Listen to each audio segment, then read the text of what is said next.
All right, hello everyone. This is Rich, and I am here with my day 2 for Mr. Rich's 31 worst movies I own. Don't see violent shit 1. Don't see violent shit 2. They will make you very sad.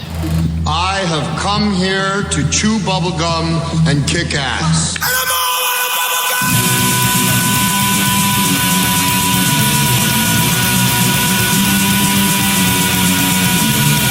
Astro Radio Z is a horror, cult, exploitation film podcast by filmmakers, critics, musicians, journalists, and fans for the film obsessed. Here is your host, Derrick.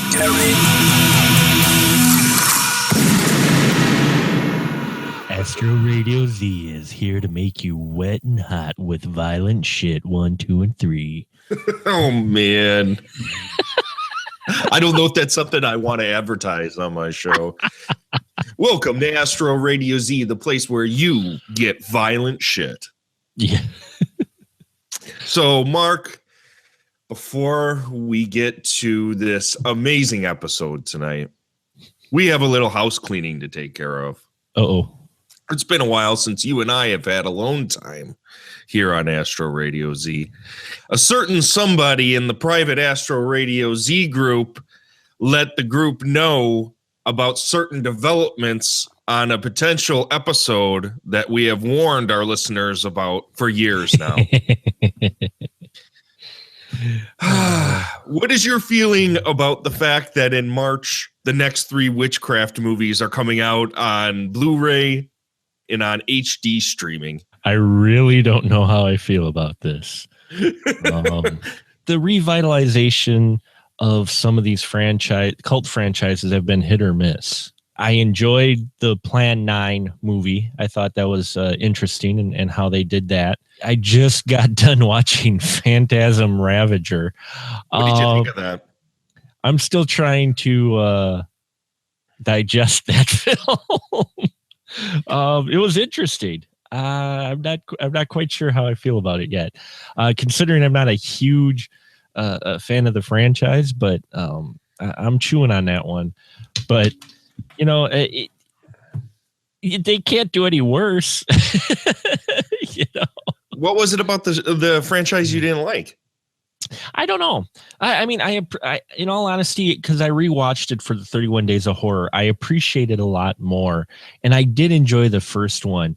But for me, you know, I think I appreciated it more now than when I first watched the Phantasm films. I don't think I really got it, and now I get it. But for me, I'm not sure. I like the tall man, you know, mythos, and the Reggie character is pretty cool in that, but I don't know. It's all right. It's not a favorite of mine, but I'd watch them again if someone wanted to say, hey, well, let's watch a Phantasm film. But you can tell it was handled with a lot of care. They could have easily gone in many different directions. And, while it did, it still felt like a Phantasm film. It felt like they were trying to take care enough with the characters to where they weren't going to over exaggerate them too much and give some respect to a franchise the filmmakers obviously do enjoy. So, which brings us to the witchcraft films, which I don't know if any of those statements you just said are true in any way, shape, or form. Yeah, here we are. We're going to have 14, 15, and 16 upon our plates pretty soon. I don't know, man. They could. It all depends on what vein they try to take those films in. If they're kind of playing off of the roughness of some of the episodes and some of the cliches that were through the first 12 or 30, 12 editions, if you will. It could be fun. You never quite tell. You just have to dive in. It's kind of like with Death Race 2050, where I saw the first trailer and I kind of dug it, but I was kind of hesitant. And then I watched the film and it just boggled my mind, just blew me away. So with these films, you're never quite sure, especially even with the trailer. You've got to watch them. Curious to see what they do with it. I really am. I'm not curious to see what they do with them. I think we're under contract now with our listeners to have to go through with this. We've talked a big game.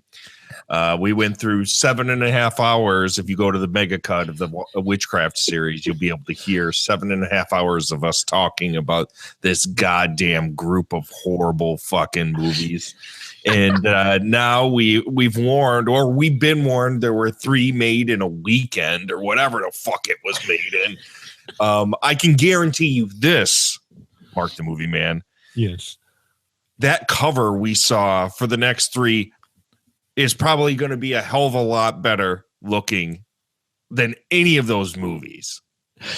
I mean, that cover actually looked pretty decent. Yeah, the cover, I was like, hey, that looks kind of cool. Okay. Yeah. Yeah. So, yeah. The fact that they were all shot one after another in the span of like 2 weeks. Oh, that's just good cinema right there. Oh man, that tells me everything I need to know. So listeners, prepare yourselves. We got to round out the mega cut to a good even 9 or 10 hours. So. Oh, Jesus fuck. Yeah, in March. I'm really worried here, Mark, because I'm going to be quite honest about this. Sure. There's no way I'm going to be paying $30 or whatever for a bunch of Blu-rays of 3 witchcraft movies, and more likely going to be just dog shit. So I'm hoping that they show up on Amazon Prime. Otherwise, I don't know. We may not do this for a while unless somebody donates them to the show in order to watch. I don't know. I'm not going to go out of my way and spend a ton of money to do this episode. Well, either that or what we'll do is we'll get a collection together. We'll hop in the rabbit room. All of us will fire up Amazon and we'll pay for a rental and we'll watch it there. All of Mark us. the Movie Man, you are a genius. This is why I have you on my show. You are a genius. Because we have Rabbit Room and we have the group. It'd be for the podcast. Whoever's interested in the podcast, if they wanted to watch it, there you go. You rent them on Amazon, streaming video, and there you go. You watch them as a group. Yep. In the interest of science, we shall watch these 3 movies on rabbit.com or whatever, rabb.it. Yeah. Right. Which the last 31 days of horror, you and I should say just you and I watched a lot of movies, a lot of awful movies, really bad stuff. It'll be a bonding experience. Bondage experience, maybe. The real thing. Yeah. You ain't shitting about that one. I'm hoping I can talk Mr. Brian Kirsten to coming on to that show. We need him on the show. Oh yeah. We miss Brian greatly. Well, I saw him at Days of the Dead in Chicago last November, and he was actually like one of the first people that I saw when I walked in the joint. And I immediately was like, dude, when you coming back on the show? He's just a busy guy. He's got a lot of irons in the fire, and he doesn't have time to sit and watch 7 shitty Vice Academy movies or... he doesn't have time for this nonsense anymore. So I don't blame him. But I think, Mark, we got to try and tickle him into coming onto this one. I think so, too. I think so. Feathers or whatnot, whatever it takes, we need to get him back on the show. Oh, man. So this long-winded intro today, folks, just trying to avoid the episode that we're about to do today. You're just delaying it, aren't you? You're just trying to. As Paul likes to say, I'm doing anything I can to not talk about the subject we're about to talk about tonight. But for a long time now, you've heard me talk about shot on video horror films. And as I've done with the John Waters episodes, I've wanted to do a series on shot on video horror. And I figured this year might be a good year to start really diving deep into some of this stuff, because I have a good collection of these movies. And I think my listeners would appreciate us kind of scouring through some of this stuff, because let's be honest, there's a lot of it and there's a lot of bad stuff. And I'd like to present you guys with stuff that maybe you'll get a kick out of. Sometimes, like tonight, they may not be the most amazing. Not to tip my hat or let you know what my thoughts are on these movies tonight, but sometimes they're not going to be great. But I always think it's worthwhile to check out these shot-on-video horror films because I've always thought, and this is from I've been watching these things since the 80s, because I mean the golden age of shot-on-video horror was like 86 through 93, and that's me kind of giving or taking a few years here and there during a time when video stores were starting to pop up all over the place. It was a relatively new format, VHS, and the studios hadn't quite figured out how to release their libraries onto this new format because they wanted to make all their money in the movie theaters. And this gave opportunities towards kind of the schlockmeisters who already knew how to wheel and deal through the drive-in circuit, gave them a new avenue to directly sell their movies to retailers. And because of this, the movies that got out there first were obviously horror films, and there was a lot of them, and we're going to be covering a number of these in upcoming episodes. Mark was gracious enough to come on to do this one tonight about Andreas Schnaas's infamous violent shit films, which is what we're going to talk about tonight. I want to have some fun with these episodes. They're going to be pretty loose. We're going to sit and kind of go through, because these movies obviously are not for mass consumption. The video quality alone assures that these are not going to be everyone's cup of tea. Most of these are shot on consumer grade VHS camcorders. We're talking about the big ones you used to have to put on your shoulder, pop a VHS tape in there. They were loud as fuck. They had built-in toasted effects all over them. Sometimes these people would cut tape to tape or cut in camera. So the edits are always super loose. The audio is usually really shitty. And the special effects, as I said, or like Amiga style, toasted, baked in effects. With shitty digital titling and all this stuff. But the thing about these movies that I love and why I want to do these episodes are they were always done with a lot of heart and a lot of love, and usually with a pretty firm tongue planted squarely in their cheek. So with saying this, Mark, what is your history with shot-on-video horror films? Did you used to watch these back in the day, or was this something that just completely passed you by? I didn't seek it out. I mean, occasionally you'd run across one at the mom and pop video store, not your big name ones usually, but it'd be the mom and pop ones. They'd have some odd. You'd be like, what's this? And you pop it in, and you're being like, what the hell? But I didn't seek it out, so I didn't. I didn't watch too much of this. I've kind of eased into it, but when you brought it up, it had my curiosity, and I'm like, okay, and then we watched these films. I started watching these films and getting the idea of the genre, and I go, yeah, I've seen some of these films before, this type of film, and not many, but some, and yeah, they are for select tastes, but there's some interesting ones out there. And when you think of the time that they were made, in some respects, they're actually pretty impressive for what they try to do with what they had, especially back then. Cause I know the pains of shooting with the big VHS and, editing tape to tape, especially using two like VCRs and the insert and all of that. So, I didn't really seek it out too much, but I've run across them occasionally.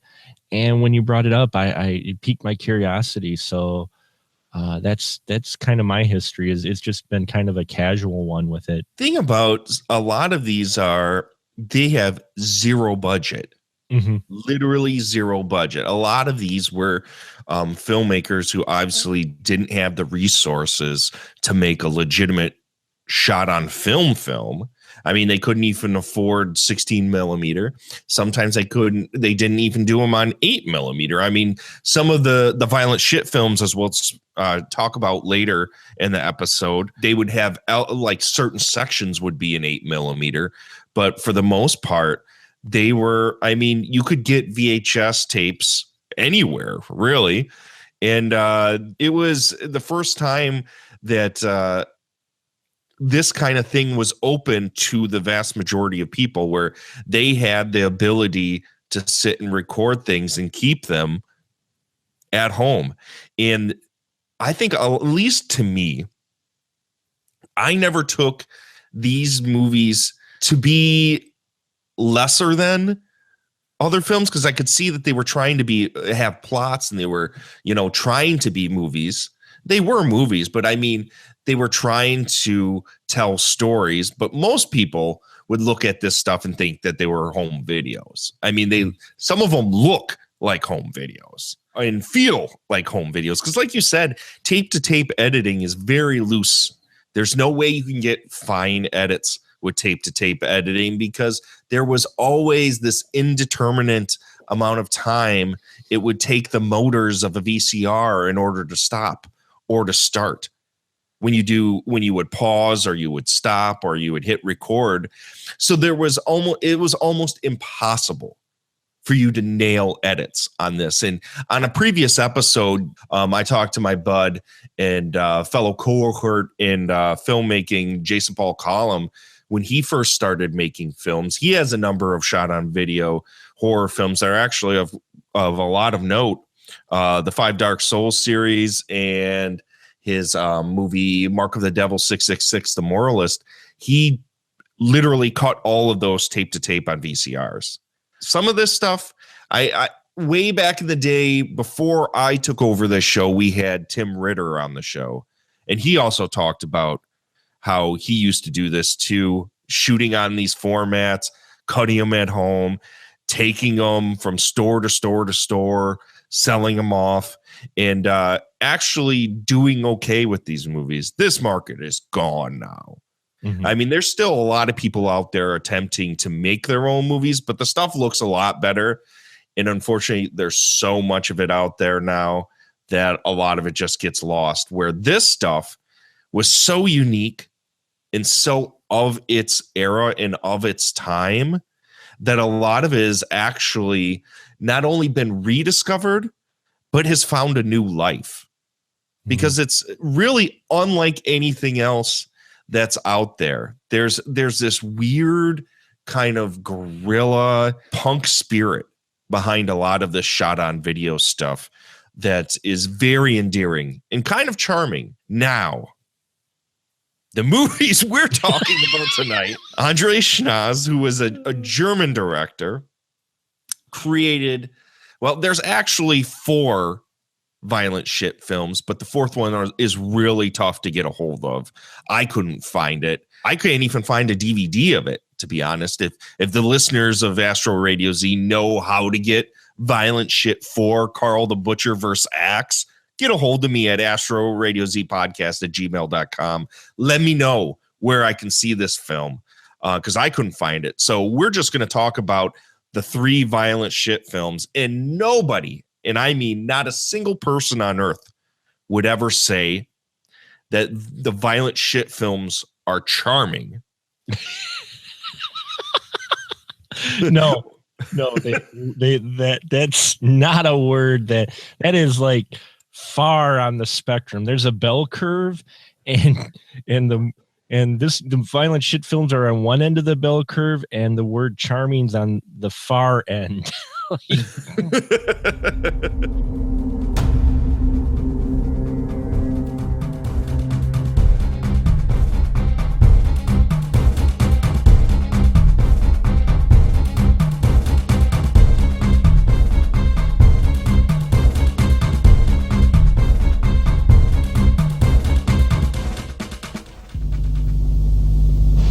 Warning, the motion picture you're about to see contains scenes of extreme graphic violence and gore. Watch at your own risk.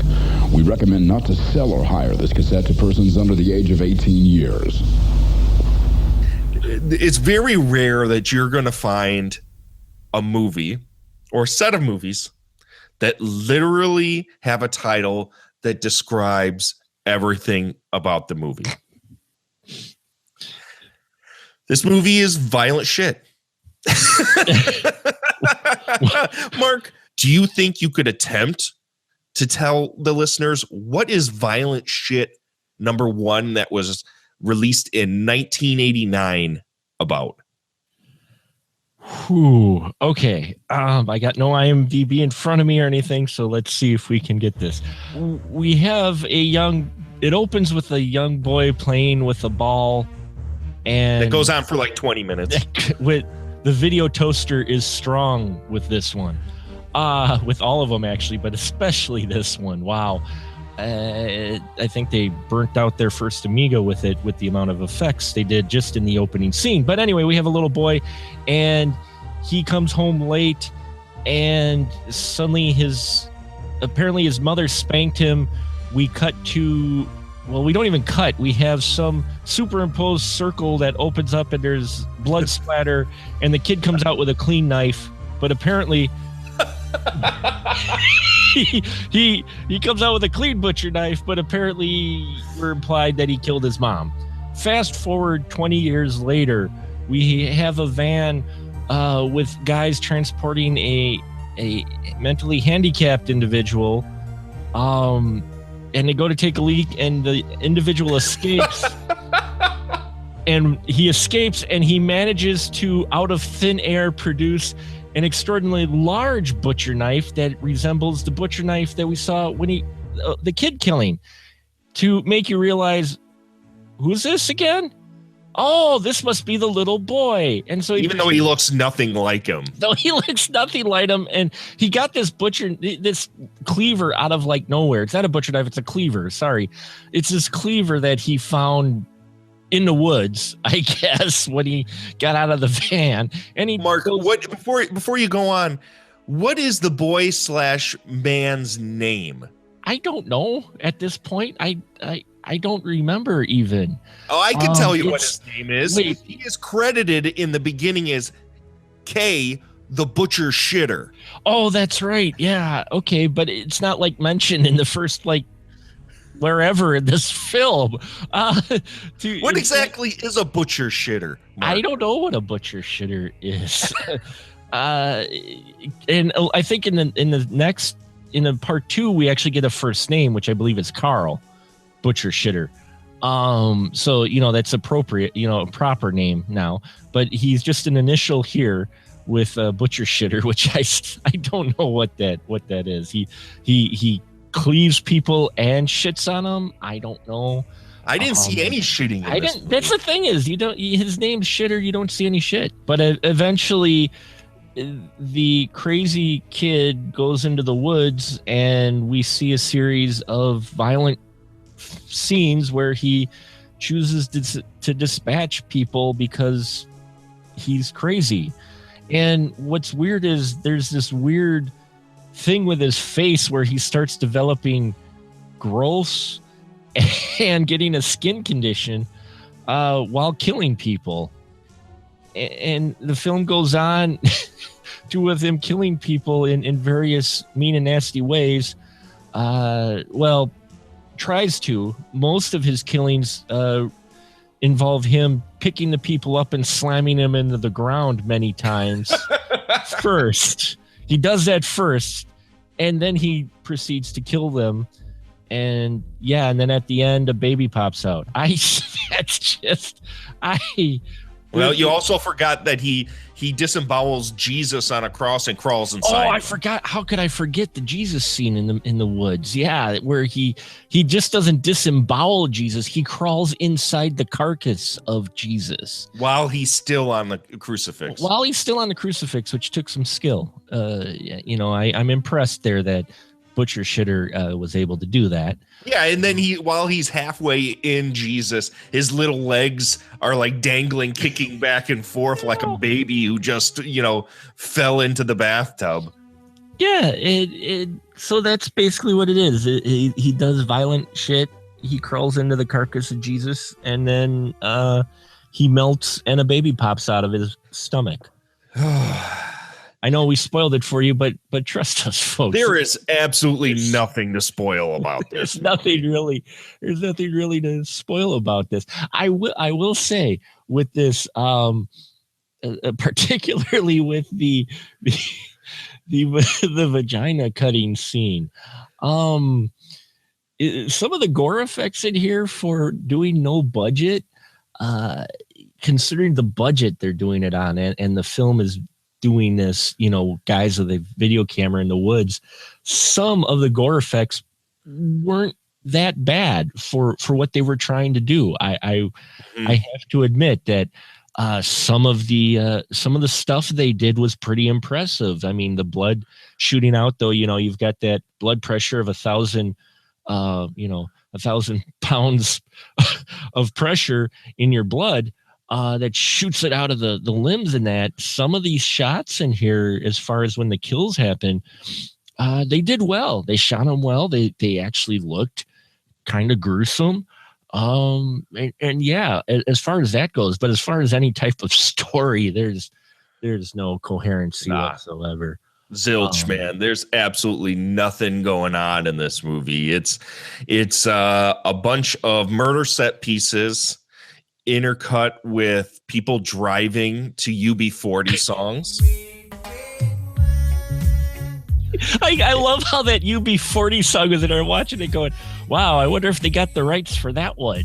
Yeah. Or the Wasp song that plays halfway through the movie in another driving sequence. All of the dialogue usually has to do with men trying to have gangbangs or talking about fucking coworkers in the ass. This is, to put it lightly, I mean, if the title Violent Shit didn't tell you, sort of a crass movie. Just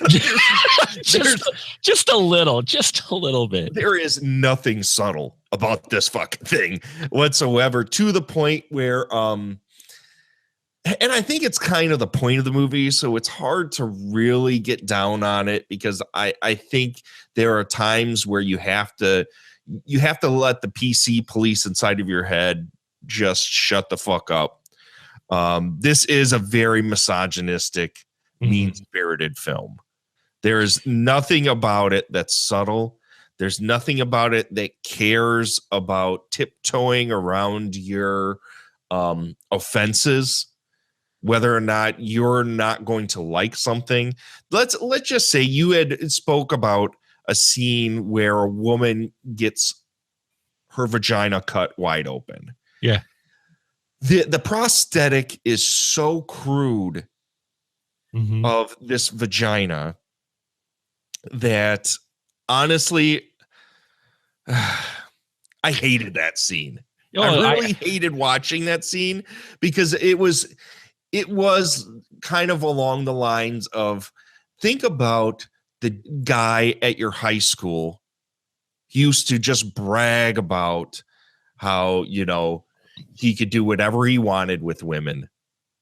And think about if he made a movie where he dreamed about cutting a woman's vagina wide open, but had no idea what a vagina looked like. That's kind of how this scene played out. I mean, the prosthetic looks awful. You know what it is, but man, it is awful. And it's disgusting by design, but it's just repulsive on a moral level in every way. Mark, what did you think about that stuff? That scene in particular, well, first, the minute I saw it, I'm like, Derrick's not going to like this scene whatsoever. And I didn't either. I mean, I understood what they were going for in that, but it went long. It was funny because up until that point, I'm like, okay, but was it really needed? What you established with this characher, was really, anything really needed, Mark? Okay, let's be honest. No, okay, but the way it was, but we do get him cutting off a guy's genitalia before or after this, I think. And just out of the blue, a dude's junk all of a sudden is hanging out. And he decides to cut him off. He's laying on the side of the road. This guy pulls over to be a good Samaritan, try to help him, and he turns around, cuts his hand off, and then cuts his manhood off, which apparently he was able to easily get a hold of. It's crass. Some of the tongue-in-cheek stuff where they were doing the kills, I was like, okay, those are kind of fun. The butcher knife, the cleaver, into the head. I liked some of those in that. But then when you get to that, I'm like, yeah, okay, now you're doing this because for whatever reason, I don't just trying to be edgy. It's at that point, I really do think, like I said, you have to just say, yes, these guys are just trying to be as offensive as they possibly can at this point. Yeah, unfortunately, it turned me off a bit to the film, too. I kind of was digging the vibe a little bit. I'm like, okay, but when they had a few of those scenes like that, I'm like, okay, you're just doing this for shock value to be shocking, and also, in all honesty, and I hate to say this, especially the time period that it was made at and a bit of the culture around that time, you can see kind of where this film, where people, the guys making it thought they were making some either cool shit or some edgy shit, Well, there was nothing like this at that time. I mean, this is a German film, and really the only other stuff that I ever saw that was like this coming from Germany was from Jörg Bucheret, who made the necromantic movies in Der Todesking and Schramm. So this was right along the lines of that. I honestly think, I bet you Andreas Schnaas saw Bucheret's films and was probably inspired, like, hey man, let's do this. I got a camera. I got a VHS camera. Let's have some fun and let's do this. And you could tell this was made by somebody who was having fun, that didn't care about trying to make a good movie. They just wanted to make something crass. And it reeks of somebody that's young. Yeah, it definitely has an immaturity about it.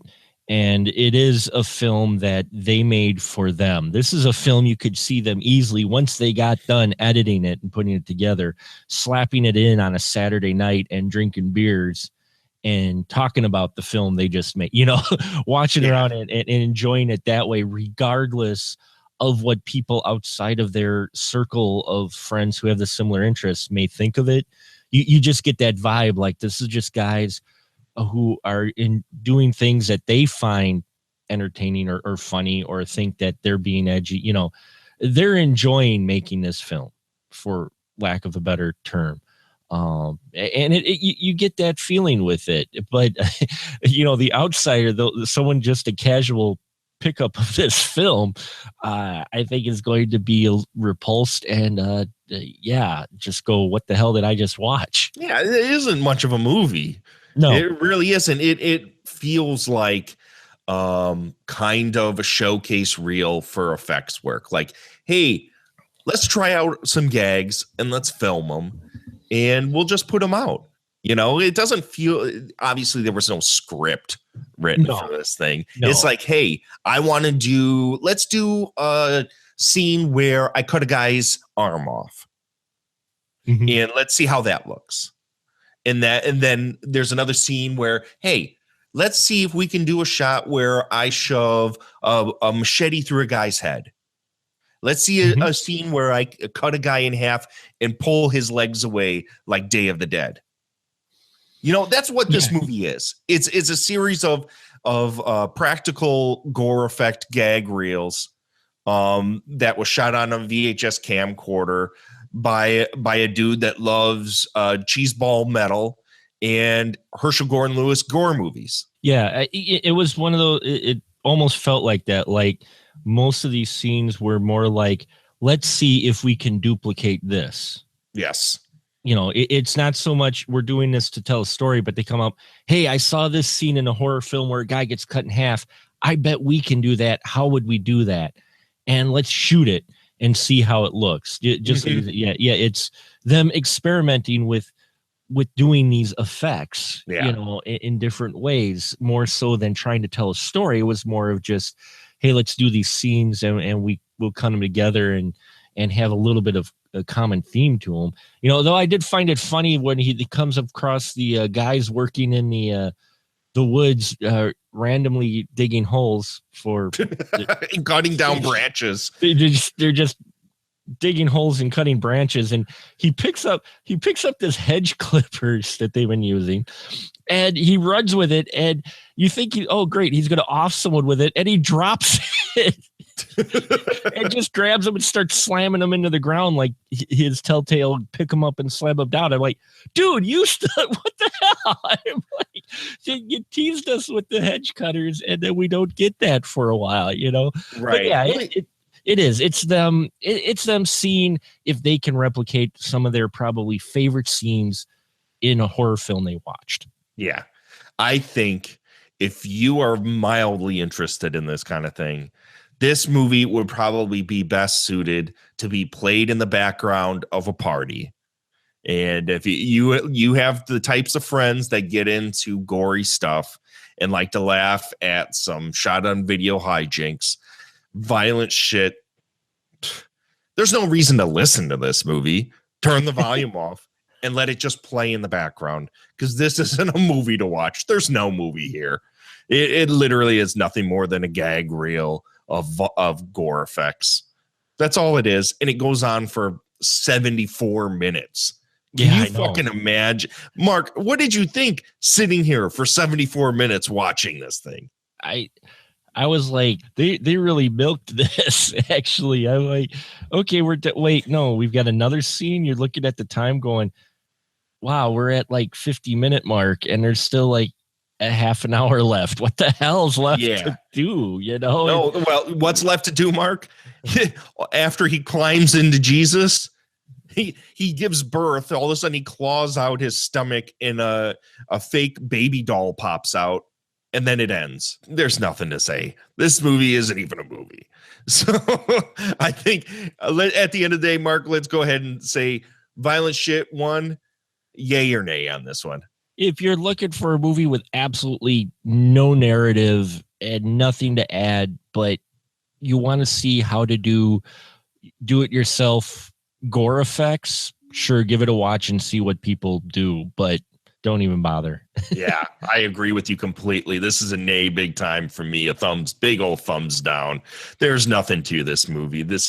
Toss this on in the background with a mixtape for your next party with your shithead drunk friends, and then it would be fun. But otherwise, please don't sit down by yourself and watch this movie unless you want to go to sleep. I love me some shot on video horror. But man, I had been hearing about these violent shit movies for years. And this was just a series of movies that escaped me. I just never got my hands on them. Not that I wasn't interested in them. Obviously, being a gorehound back in the day, these are as notorious as The Burning Moon or Ostermontag. Any of those hardcore shot on video gore flicks, Darkness, stuff like that. I just never happened. Maybe I just wasn't all that interested in it, to be honest, because I had heard stories that there wasn't really much of a movie here, and damn straight there's not much of a movie. So let's move on. Let's go to Violent Shit 2, Mother Hold My Hand, which one of the strangest subtitles to a movie I've ever seen or heard of in my entire life.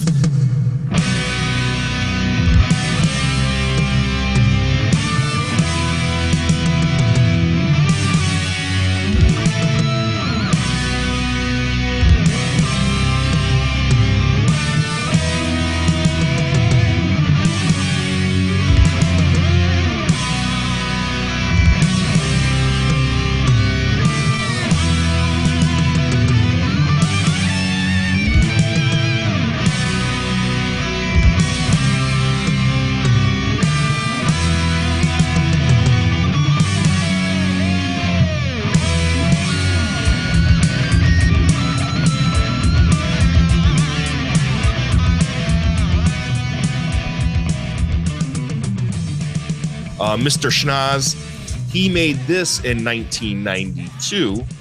Now, this movie takes place probably a good 20 or so years after the first movie.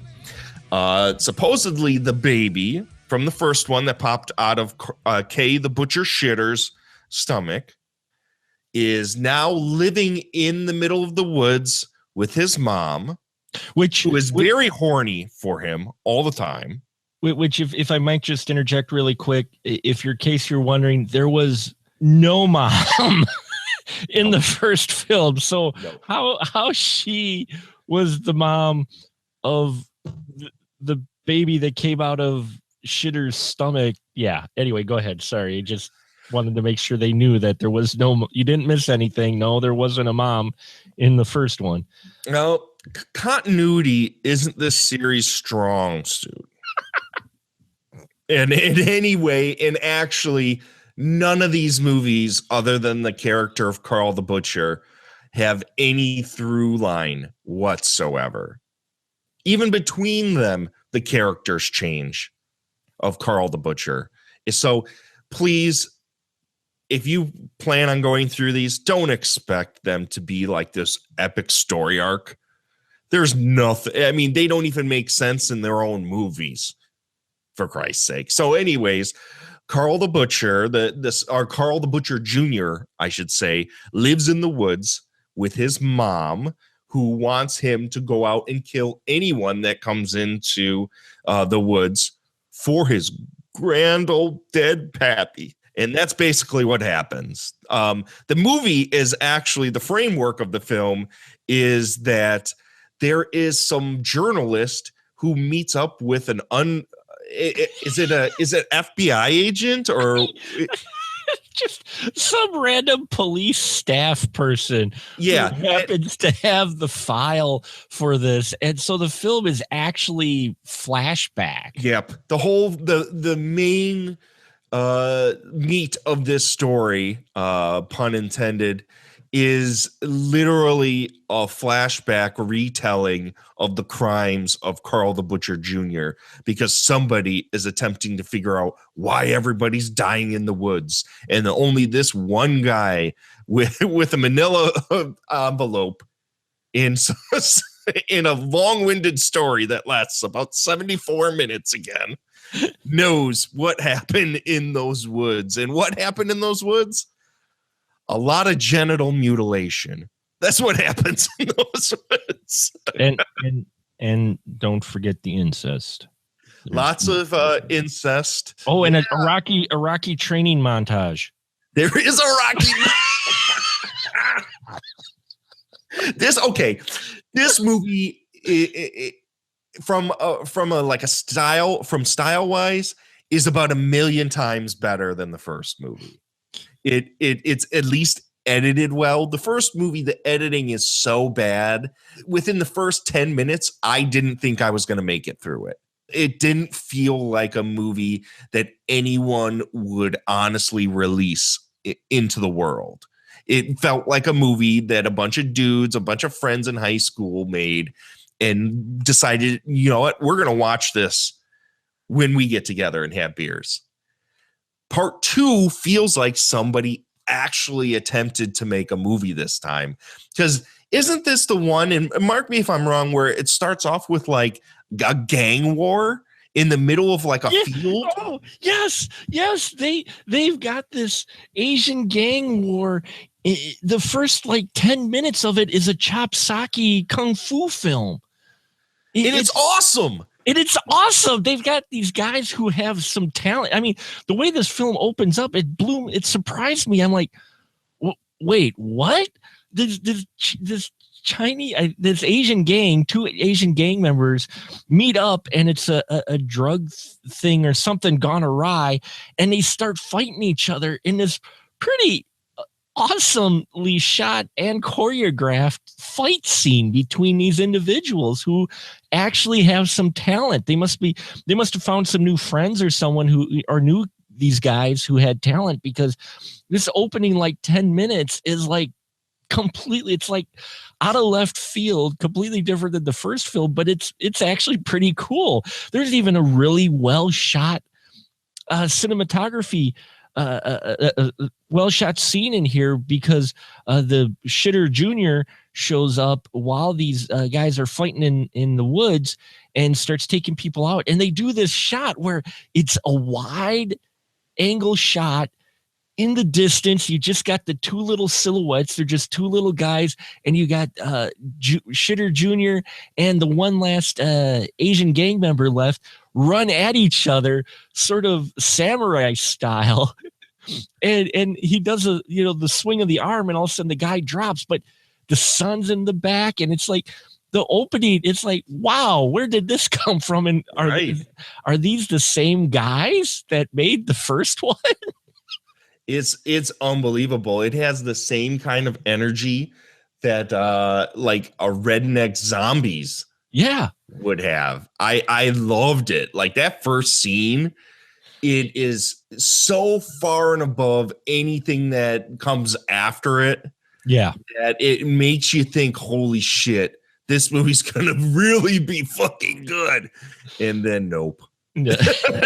and then it disappoints you. No, it's just more of the same. It really is. Carl the Butcher Jr. In this film is basically like a roundies or bootleg version of Jason Voorhees. Only if Jason Voorhees kind of decided to speak like a perverted redneck. And he save a lot Voorhees. Yeah, the Save a Lot Voorhees. Ham and cheese Voorhees. Carl the Butcher Jr. He's wearing kind of like a jumpsuit and has this metal mask that if you look it up, just look up violent shit. Mother Hold My Hand on Google, you'll see the mask. It's this metal grill. It's basically the image of the entire series. But anyways, it's just this big mumbling oaf going around and hacking people up. That's the movie. I mean, really, there's nothing of real note that happens in this thing other than that first scene. Holy cow. That first scene is great. And then it just ends. He doesn't even die. Nothing happens. It just ends. And then the dude with the manila envelope gives it to the other dude and they walk away. No, but you missed the very final part where the guy who's getting this whole story for 74 minutes in a diner with really loud music. Yeah. He gets that manila folder. As he walks away, he talks about, there's no story here. And he rips up the evidence and he throws it away. And you're going, wait, what the hell was the last 74 minutes, dude? You just wasted it. I'm like, because he just rips it. He goes, there's no story here anymore. And I'm the guy must have just shown up for the free coffee and maybe a meal. It was like he was on a blind date or something. He's like, yeah, I guess I'll sit here. The food's decent enough. I'll sit and listen to this story. Oh my God. It's something. Let me tell you, I think compared to the first one, at least this one had a sense of humor.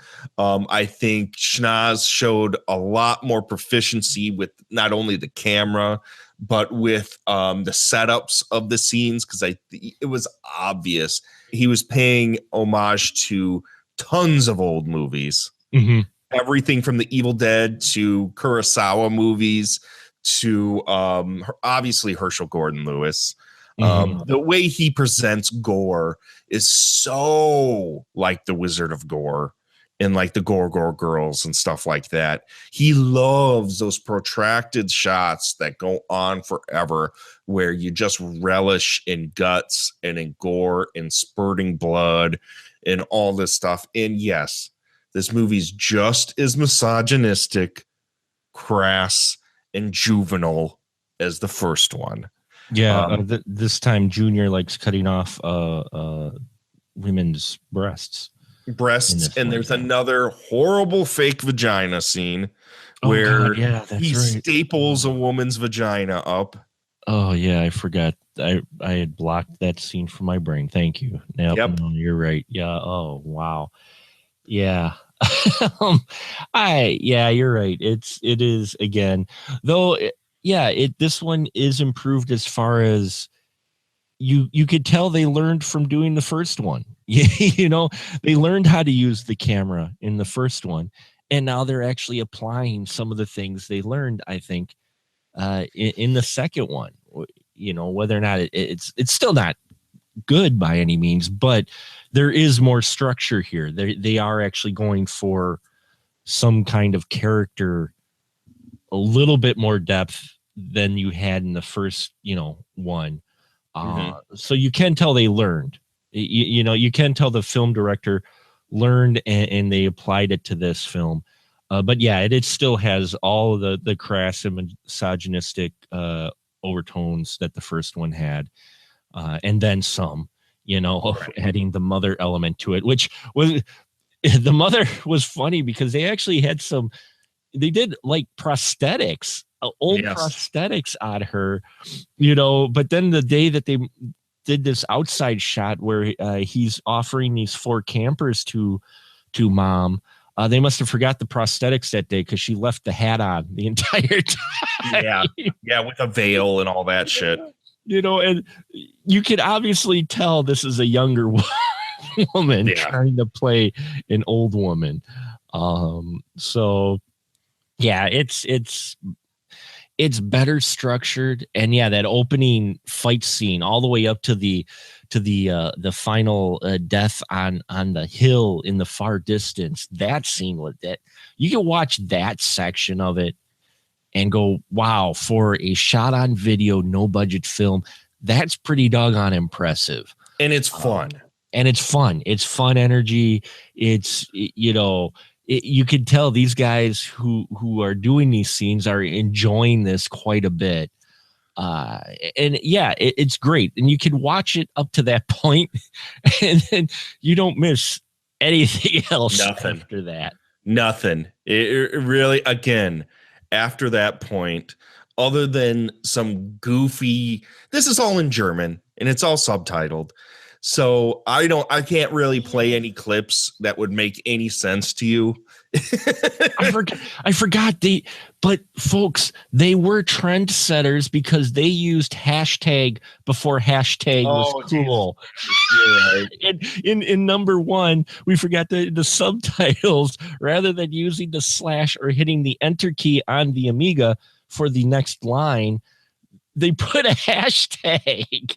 So if you watch it and you're used to it nowadays, and if for some reason you had a lot of alcohol and decide to watch this film, you're gonna the hashtags that you see in here, like hashtag yes, I'm going to the bar tonight, is not a meaning what it means today. So just to put that out there.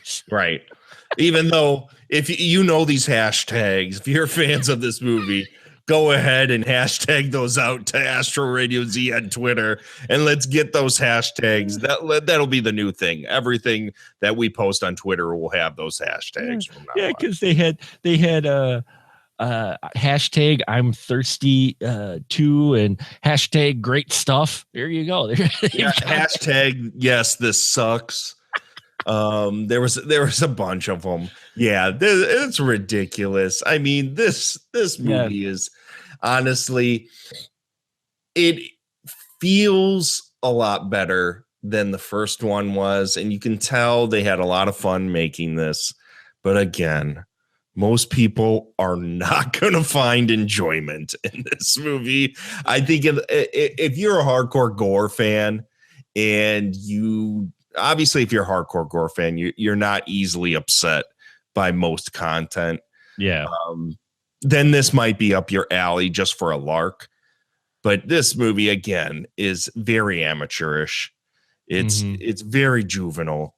And for its overtly long 82 minutes, it is really redundant. There's really nothing to like sink your teeth into here other than another set of murder set pieces tied together with with ham and cheese Jason Voorhees wandering around the woods, spouting about his mama and about wieners and about a bunch of, the dialogue is just, it's beyond infantile. I would be remiss if I didn't mention a couple other things real quick with number 2. One, our killer does upgrade the guns because they figured out how to use squibs now. And they have squibs everywhere. And I feel sorry for the guy who had the squib on his neck, because our killer goes into this movie theater at one point and he starts shooting people in the theater. And this one guy's got this squib on his neck and it blows up. And I'm like, oh, man, that had to burn. Oh, that had to hurt. I'm like sitting there going, okay, whose bright idea was it to put the squib? Because it doesn't shoot blood. It actually sparks. You see sparks shoot out of the guy's neck. But yeah, our killer uses guns. So, and then they actually found an actress who would do an actual nude scene. So we get that in here. Mm-hmm. And yeah. Oh, and there is a decapitation by folding ruler, which I will say, I don't think I've ever seen before. Someone take a folding ruler and decapitate them with it by folding it, and scissoring it on the neck. So pure ingenuity. This movie's so far ahead of its time, Mark, the movie, man. It's way ahead of its time. Jesus. But not nearly as ahead of a time as the next film. Oh boy. Well, before we get to the epic violent shit 3, Infantry of Doom, Mark, yay or nay on violent shit 2, Mother Hold My Hand? Oh, I would say more yay than the first one. Yeah. But that's still not saying a lot. It is, as a movie, more of an actual movie than the first one. Yes. So, yeah, in all honesty, you don't really need to see the first one because they give you flashback scenes in this one anyway. So you get to see all the main points, which is about a minute from the first film. You ain't kidding. That pertains to this film at all. So in all honesty, if you're going to watch any of these, you had your choice between 1 or 2. I would choose 2 just because it is actually a movie more so than the first one and that first opening 10 minutes of the film. So kind of a yay. If you're locked in a room and you had your choice between which one to watch, I would pick 2. Yeah. Part 2 is far better than part 1, but it's still a pile of shit. I wouldn't watch it. It's not something I'm going to probably watch ever again. No. I'm like, okay, I watched it and I pride myself that I'll watch anything once. And Derrick likes to test me on that every so often. And tonight is in fact one of those tests. And I watched all 3 of these back to back. God help me. But yeah, this one, I would say you could skip the first one and pick this one. As much as I agree with you, Mark, I'm gonna say skip both of these movies. Mm-hmm. You could find the best bits on YouTube, I'm sure. Well, that's true. I mean, if you can find a highlight footage or some edit, that someone did of just the highlight, watch that because you'll probably get just as much out of it. I was saying if you're choosing between them, and by no means would I say, hey, just pick this up and watch it, because no. Let's go ahead. Let's move on to Violent Shit 3.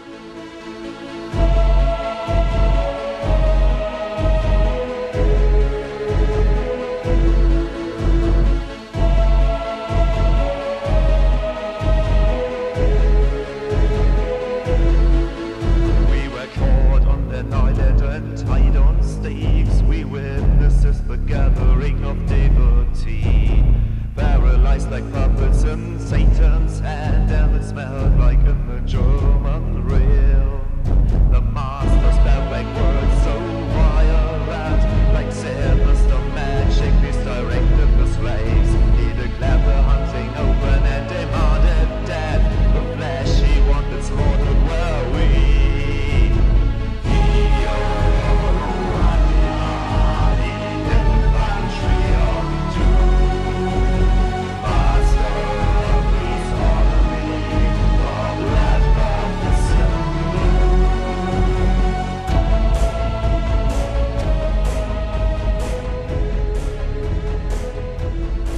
Mark, I'm going to come back to you. I knew you were.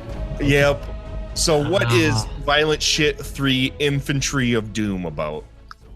Well, these guys are on the boat, and something to do with a family member who they hate, their cousin, because he's going to pay for them being out on the boat.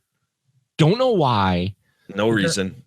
No clue. It's like we picked up in the middle of the story. I'm like, who's their? Why are they pissed at their cousin? Don't know. Don't care. They don't care. They just, and then the boat. Then they're stuck in the boat out by an island. I don't know why they're upset. Why they're at the island. They're suddenly talking about being stranded. Yet their boat works. Don't know what they're. But they come across this island, and suddenly out of nowhere, we don't get just one shitter butcher.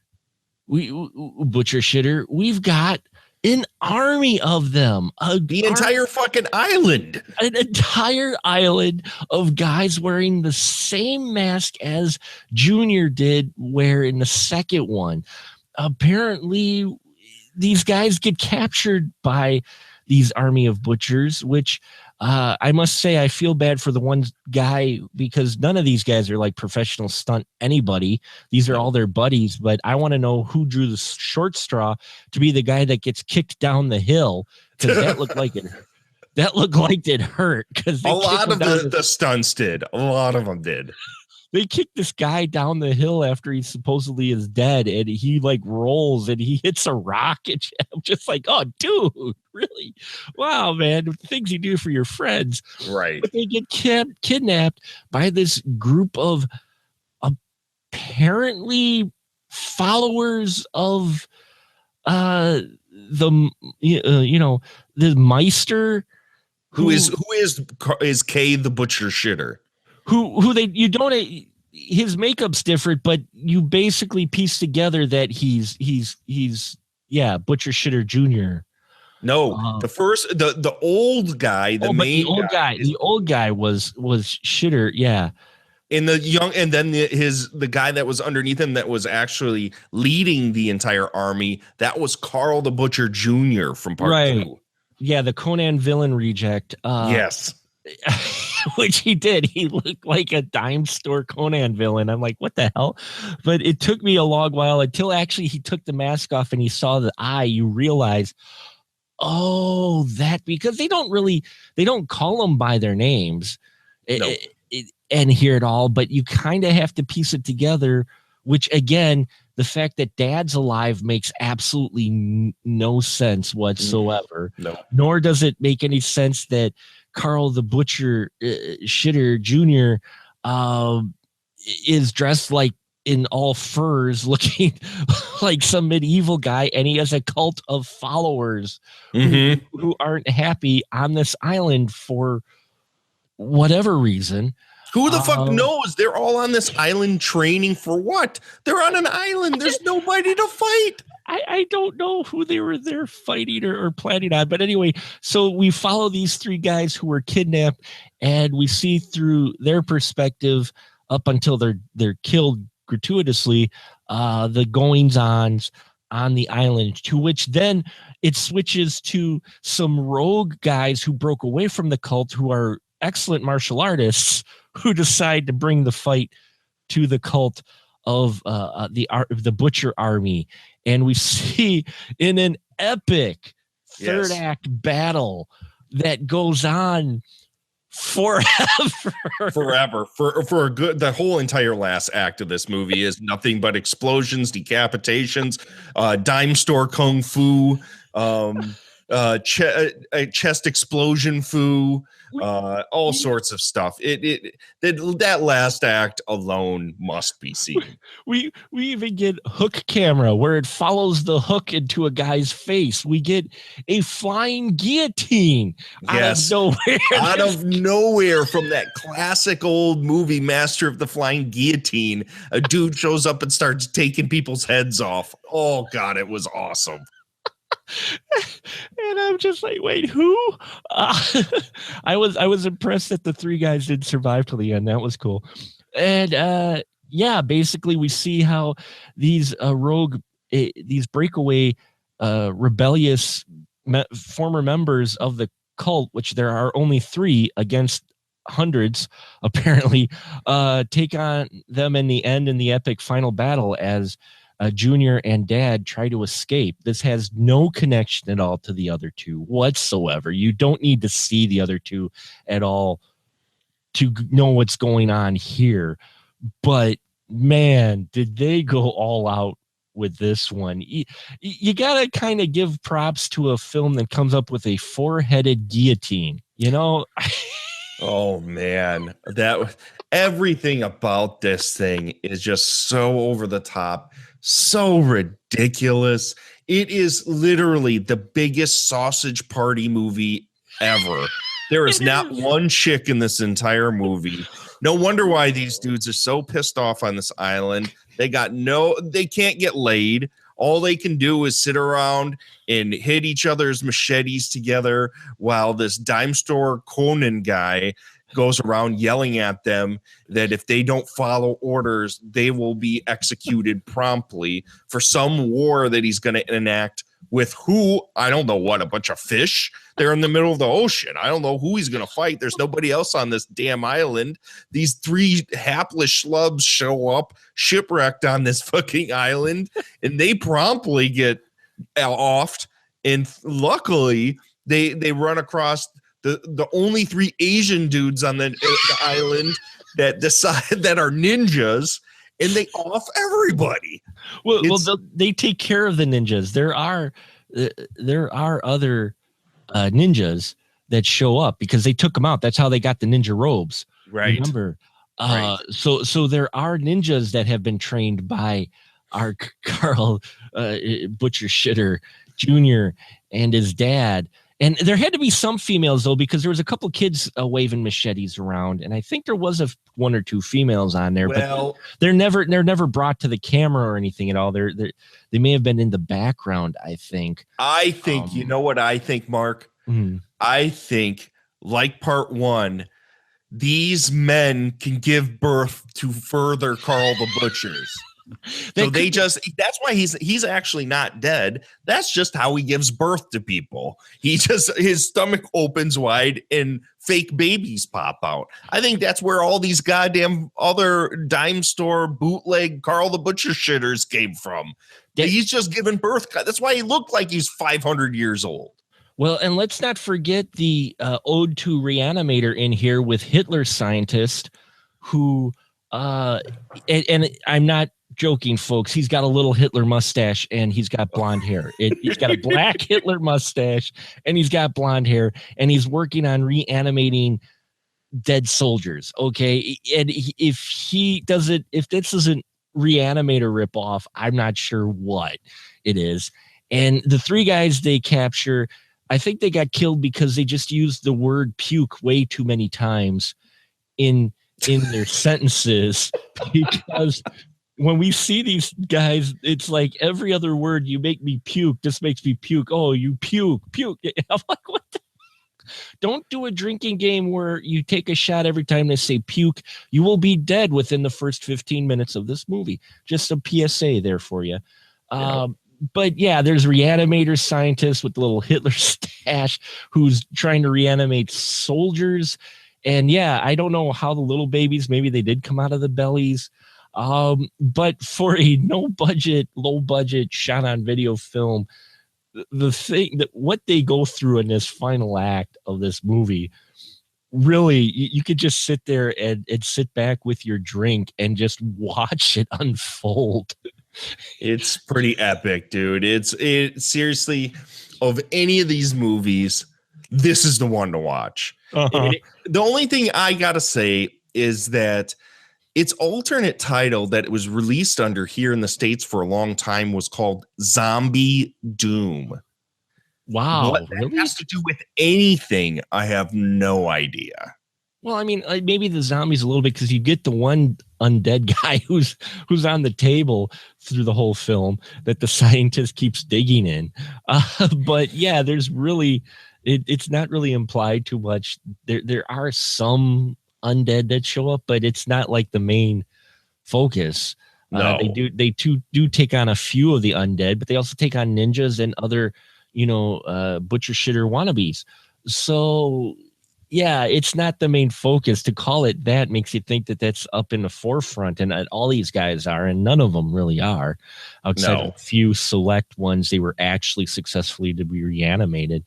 But yeah, out of the three, this one, I will say, just was this one felt the most like it would fit in early trauma stuff. Almost. Absolutely.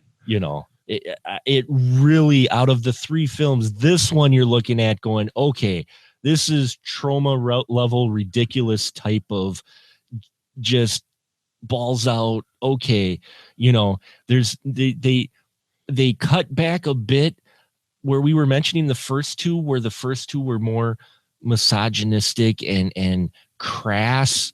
This one definitely takes a different tone than the other two, at least in my opinion, by quite a bit.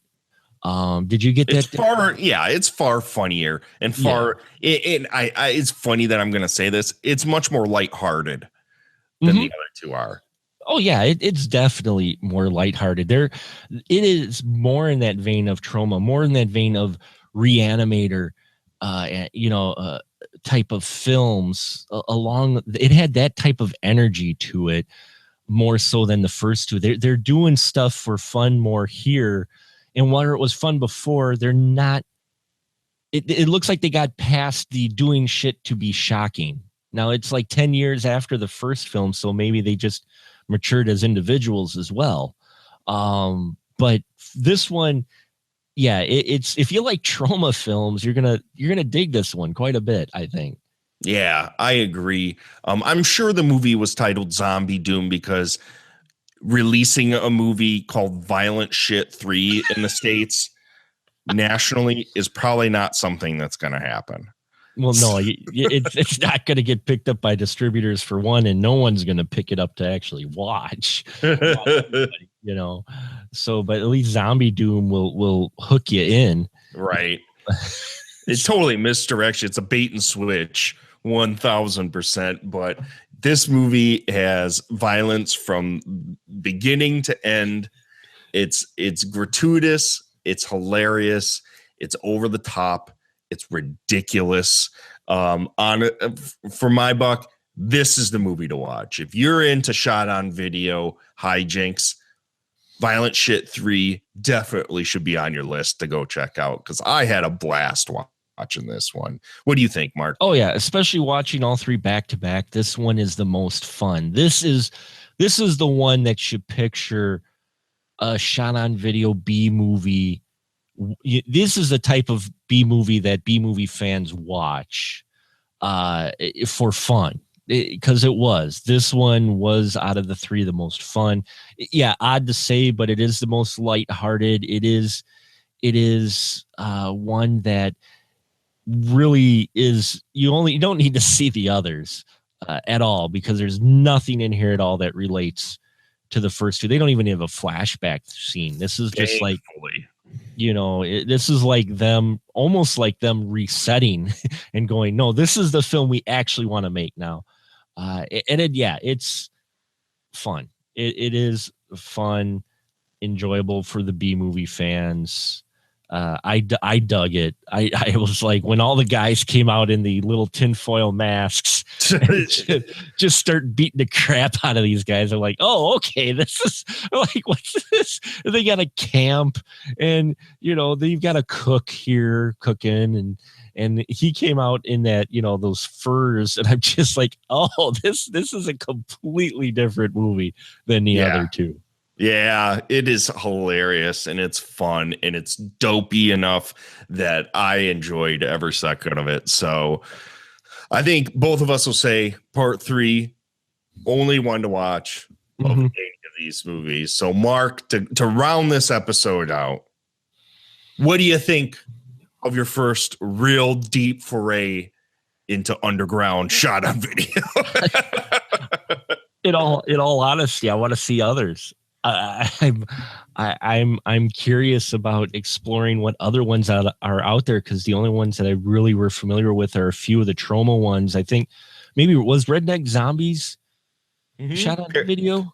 Yep, Pericles Loons. Yep. Yeah, he shot that in, I believe, 85. I remember watching the Redneck Zombie release that was before Troma picked it up because Mom and Pop had it, and I looked on the back going, "How is this video $75?" Because it was the big fat clamshell. I want to see others because I was only really familiar with that one, a couple others, and Things. Which so after watching this series, I'm like, yeah, I want to see what other ones out there because I'm just curious to see what people were able to do with no budget and just shooting with their home video, because it's fascinating, maybe morbid fascination, but it's just fascinating to see what people were able to accomplish with nothing. Basically, you never know what you're going to get. That's what I love about shot on video horror is that it was kind of like the Old West. Is like anything went. There was no expectations about what these movies had to be. They obviously were working with next to nothing. So they just had to, a lot of them just had to ride along on energy alone. And because of this, a lot of them are really fucking fun. And I think the next ones we'll do, if you want to join me, Mark, you're more than welcome, is I think we'll do Video Violence 1 and 2 next. Okay. So probably either next month or come sometime soon, our next shot on video retrospective or whatever we want to call it, this series of episodes where we're going to talk about these movies. I think we'll do Video Violence 1 and 2.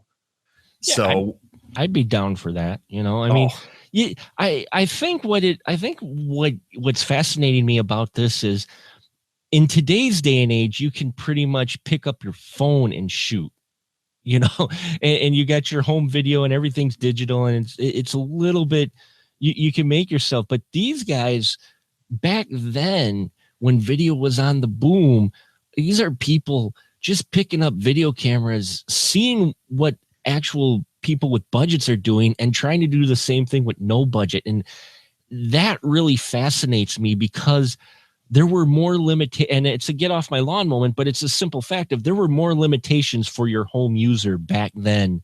Oh, absolutely. Than there are now. And so it's actually, as much as, the first two of these films and everything, you look at some of the effects shots though that they did do in this, and it's pretty impressive considering they're shooting this with a VHS camcorder and no budget, what they're able to actually do. It's fascinating me, So yeah, I'm down to watching more because I am fascinated by seeing what people were able to do back then with even more limitations, less available technology to the home user to see what people do.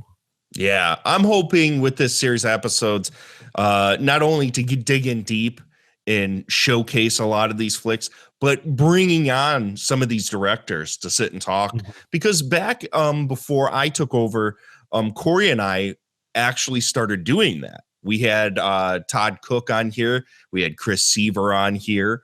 As I said before, Tim Ritter had been on these. These are all part of that initial burst of shot on video horror. These are like the godfathers of shot on video horror. Some of these guys. So I'm hoping going forward we can bring some of these guys out because I think a lot of this stuff is of worth. And fans of my show should definitely go check this out. This is underground renegade filmmaking at its best. Sometimes. Obviously we thought Violent Shit 1 and 2 were awful fucking movies. But three, and you could look at 1 and 2 as them trying to learn things, and 3 is one where they actually put everything they learned in 1 and 2 and put it together, and you see it come together in 3 to make the film that I think they actually really wanted to make. Well, they were learning. I think these movies literally are showing somebody that is learning through doing. And part 3 obviously shows that Schnaas really got better and better and better, because these aren't the only movies he's made. He's made a bunch of movies. Mm-hmm. So these are just, part of a series. So we lumped them together. But going forward, I'm excited. I've been wanting to do the more shot on video stuff here with Astro Radio Z for a long time. So next time, look for it. I don't know when I'm going to release another one of these, but look for Video Violence 1 and 2. We'll do those next, along with I'd love to talk about Sledgehammer. I'd love to talk about some of the Truth or Dare movies. All sorts of stuff. Maybe I don't really like Blood Cult very much, and both of those movies are kind of dull. Maybe we'll talk about those, but going forward, we're going to dig deep and hopefully bring on some of these people, because a lot of them are really good natured dudes, working class dudes that were just having fun. And that's what I'm all about. And I'm looking forward to bringing them on, and let's talk about some fun movies. So, Mark, yes, this sir. is the point in the show where we shamelessly show the fuck out of our audience. Mark, where can my listeners find you? SpecialMarkProductions.com for all your Movie Man needs. Also on the YouTubes at Special Mark Productions. On the Twitters at Movie Maniac 3D.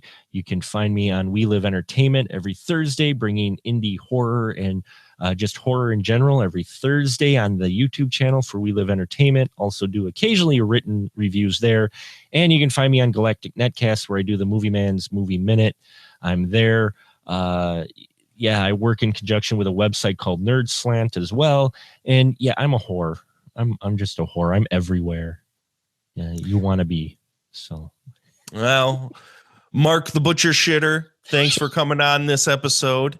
And listeners, if you have a favorite shot on video horror film you would like us to watch, get a hold of us at astroradiozpodcast@gmail.com.